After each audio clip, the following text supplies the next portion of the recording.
Mas o Senhor, o nosso Deus, entregou-o a nós, e o derrotamos a ele, aos seus filhos e a todo o seu exército. Naquela ocasião conquistamos todas as suas cidades e as destruímos totalmente, matando homens, mulheres e crianças, sem deixar nenhum sobrevivente. Deuteronômio capítulo 2, verso 33 e 34. Frequentemente são levantadas muitas questões a respeito da ordem de Deus aos judeus para que cometessem genocídio contra as pessoas que habitavam a terra prometida. Alguns entendem que esse ato não se ajuntam com o conceito e o caráter de Deus, como sendo um doce e meigo Pai Celestial. Nesse contexto, são apresentadas justificativas como, por exemplo, os pecados da idolatria, o sacrifício infantil, a prostituição desenfreada, entre outras. Contudo, neste âmbito se refere à dificuldade descontrolável para muitos cristãos sobre a realidade da morte de bebês inocentes, que, em tese, não poderiam ser responsabilizados pelos pecados da comunidade em que nasceram. Como poderia ser possível, espiritualmente falando, conciliar a ordem divina para matar as crianças com o conceito de amor e santidade de Deus? Esta é uma questão difícil. Não entendemos completamente por que Deus iria comandar tal coisa, mas confiamos que Ele é justo e reconhecemos que somos incapazes de compreender plenamente um Deus soberano, infinito e eterno.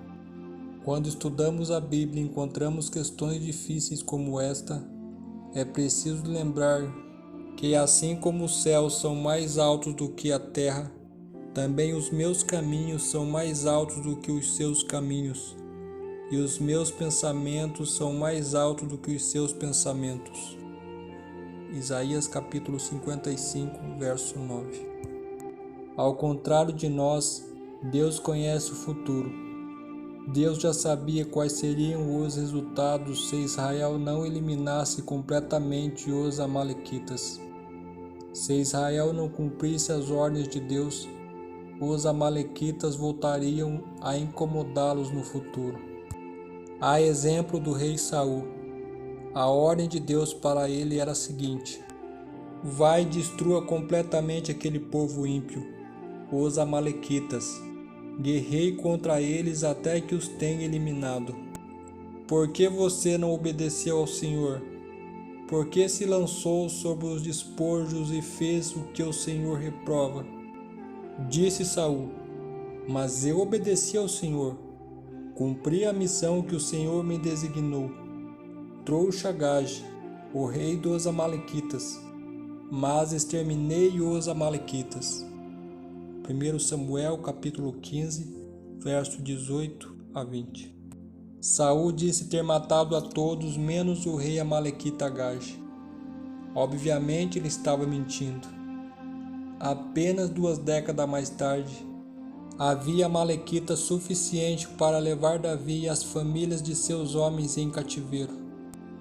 A Bíblia nos conta que quando Davi e seus soldados chegaram a Ziclag, no 3º dia, os amalequitas tinham atacado a Neguebe e incendiado a cidade de Ziclag. Levaram como prisioneiro todos os que lá estavam, as mulheres, os jovens e os idosos. A ninguém mataram, mas os levaram consigo, quando prosseguiram seu caminho. 1 Samuel capítulo 30, verso 1 e 2. Depois de Davi e seus homens terem atacado os amalequitas e resgatado as suas famílias, 400 amalequitas escaparam. Se o rei Saul tivesse cumprido o que Deus lhe havia ordenado, isto nunca teria ocorrido. Várias centenas de anos mais tarde, um descendente de Agag, Amã, tentou fazer com que todo o povo judeu fosse exterminado. História esta relatada no livro de Ester.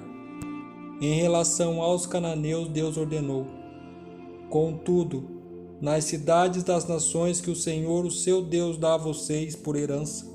Não deixe vivo nenhum ser que respira.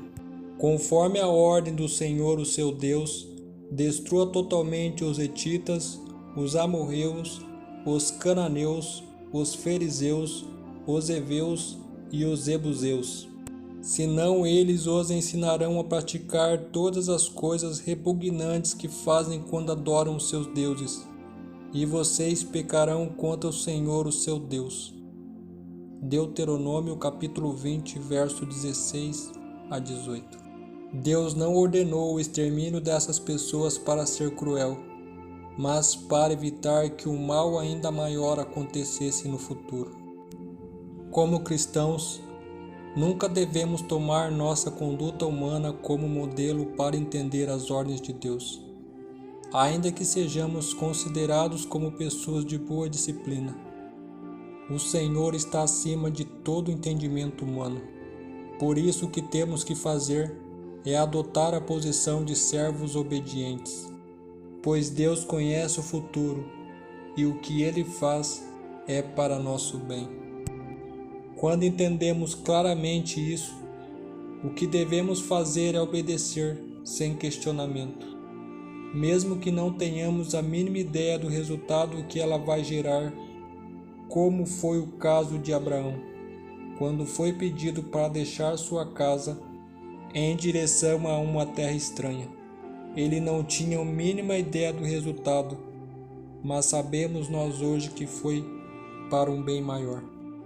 Agindo assim, estamos mostrando ao Senhor que confiamos em Sua palavra e podemos ter certeza de que Ele não vai nos decepcionar. Querido Deus, que como servo seu, possamos confiar na Sua palavra, que possamos acreditar que o que vem de Ti é para nosso bem e que possamos confiar, obedecer, mesmo quando não entendemos a razão. Que Seu Espírito Santo nos ajude a obedecer, pois sozinhos somos incapazes de fazer. Essa é a nossa oração em nome de Jesus. Amém. Até a próxima.